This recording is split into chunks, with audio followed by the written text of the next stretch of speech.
ابراہیم نے کہا کہ تم ایسی چیزوں کو کیوں پوچھتے ہو جن کو خود تراشتے ہو، حالانکہ تم کو اور جو تم بناتے ہو اس کو اللہ ہی نے پیدا کیا ہے۔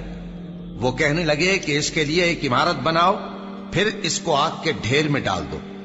غرض انہوں نے ان کے ساتھ ایک چال چلنی چاہی اور ہم نے انہی کو زیر کر دیا۔ اور ابراہیم بولے کہ میں اپنے پروردگار کی طرف جانے والا ہوں، وہ مجھے رستہ دکھائے گا۔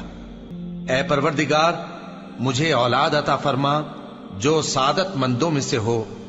تو ہم نے ان کو ایک بردبار لڑکے کی خوشخبری دی۔ جب وہ ان کے ساتھ دوڑ دھوپ کی عمر کو پہنچا تو ابراہیم نے کہا کہ بیٹا، میں خواب میں دیکھتا ہوں کہ گویا تم کو ذبح کر رہا ہوں، تو تم سوچ لو کہ تمہارا کیا ارادہ ہے۔ انہوں نے کہا کہ ابا جان، جو آپ کو حکم ہوا ہے وہی کیجئے، اللہ نے چاہا تو آپ مجھے صابروں میں پائیے گا۔ اس طرح جب دونوں نے حکم مان لیا اور باپ نے بیٹے کو ماتھے کے بل لٹا دیا تو ہم نے ان کو پکارا کہ اے ابراہیم، تم نے خواب کو سچا کر دکھایا، ہم نیکوکاروں کو ایسا ہی بدلہ دیا کرتے ہیں۔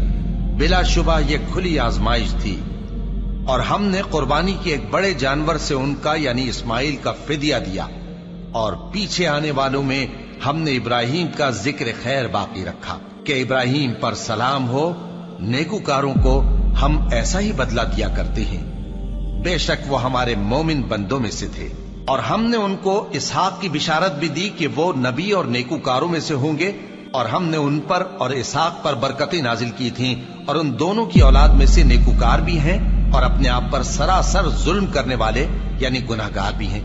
اور ہم نے موسیٰ اور ہارون پر بھی احسان کیے، اور ان کو اور ان کی قوم کو بڑی مصیبت سے نجات بخشی، اور ان کی مدد کی تو وہی غالب رہے۔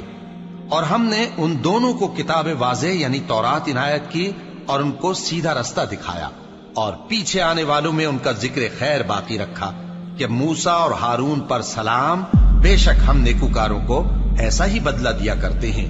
وہ دونوں ہمارے مومن بندوں میں سے تھے، اور الیاس بھی پیغمبروں میں سے تھے۔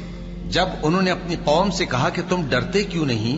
کیا تم بال کو پکارتے اور اسے پوجتے ہو اور سب سے بہتر پیدا کرنے والے کو چھوڑے دیتے ہو یعنی اللہ کو، جو تمہارا اور تمہارے پہلے باپ دادوں کا پروردگار ہے؟